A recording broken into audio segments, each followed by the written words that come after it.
Dante's Inferno, Canto number 9.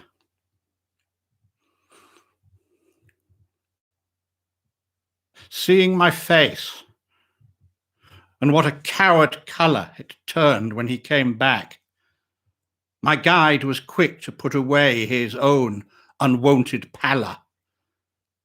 He stood and leaned intent, as who would prick his ear to hear, for far one could not see, so black the air was, and the fog so thick.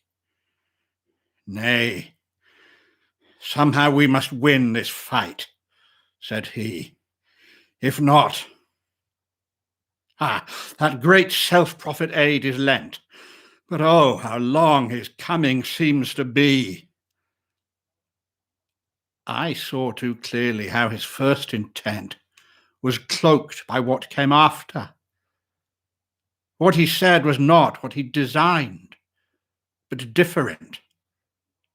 But nonetheless, his speech increased my dread, for maybe I pieced out the broken phrase to a worse ending than was in his head. Did any ever, descending from that place where loss of hope remains their only woe, thread to its depth this hollow's dreary maze?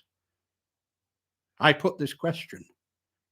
He replied, although 'tis rare that one of us should come this way, or undertake the journey I now go, yet once before I made it, truth to say, conjured by cruel Erictho, she whose spell wont to call back the shades to their dead clay.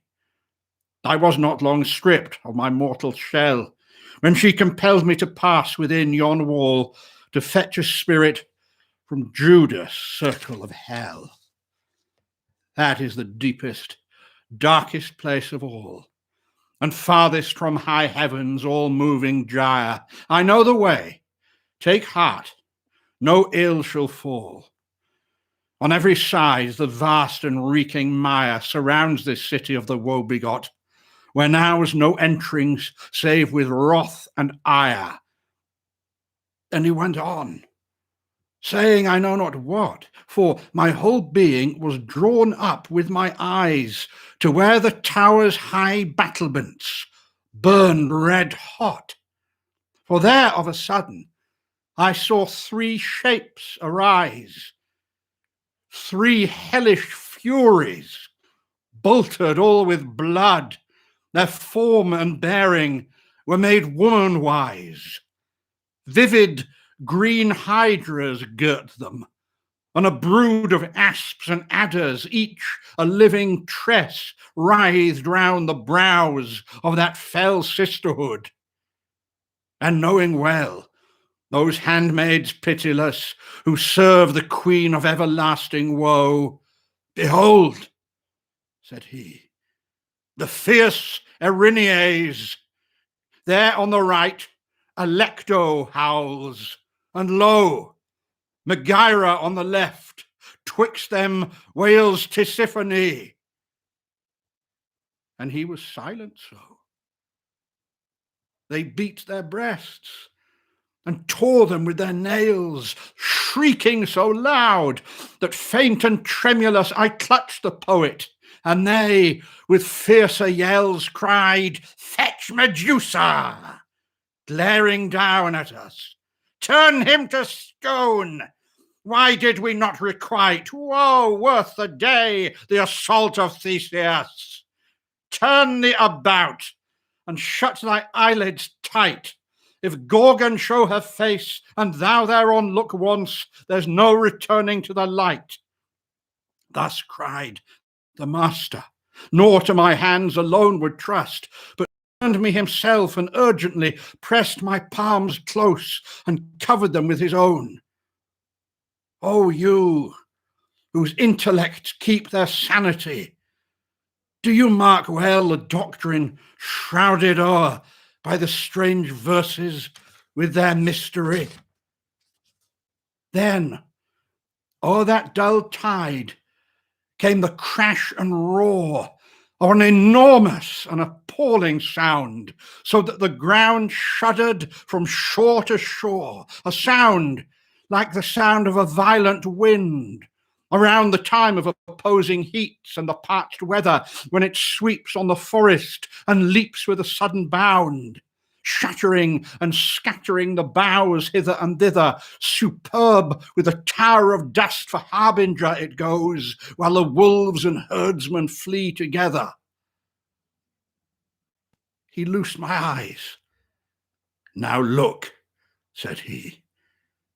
"See there, yonder, beyond the foam of the ancient lake, where the harsh marsh mist hangs thickest upon the air.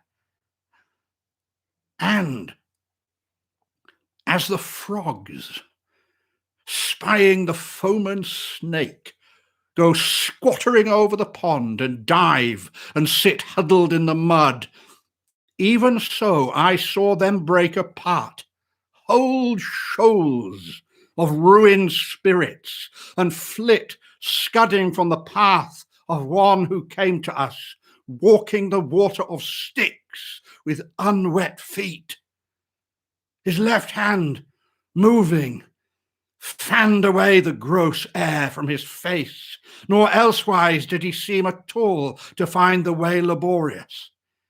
And when I saw him, right well did I deem him sent from heaven, and turned me to my guide, who signed me to be still and bow to him. What scorn was in his look! He stood beside the gate and touched it with a wand. It flew open. There was no resistance. All stood wide. "Outcast of heaven, despicable crew," said he, his feet set on the dreadful sill, "why dwells this foolish insolence in you? Why kick against the pricks of that great will, whose purpose never can be overborne, and which hath oft increased your sorrows still? Or say, what boots it at the fates to spurn? Think how your Cerberus tried it, and yet bears the marks of it on jowl and throttle torn." Then went he back by those foul thoroughfares, and unto us said nothing, but appeared like one much pressed with weightier affairs than the cares of those before him. So we stirred our footsteps citywards, with heart reposed, safely protected by the heavenly word. Through the great ward we entered unopposed, and I, being all agog to learn what state of things these huge defensive works enclosed, gazed round the moment I had passed the gate, and saw a plain, stretched spacious on both sides, filled with ill woes and torments desolate. For, as at Arles, where soft the slow Rhone slides, or as at Pola, near Quanaro's bay, that fences Italy with its washing tides, the ground is all uneven with the array on every side of countless sepulchres, so here, but in a far more bitter way. For strewn among the tombs, tall flames flared fierce, heating them so white hot as never burned iron in the forge of any artificers. The grave slabs were all thrown back and upturned, and from within came forth such fearful crying, 'twas plain that here sad torture's spirits mourned.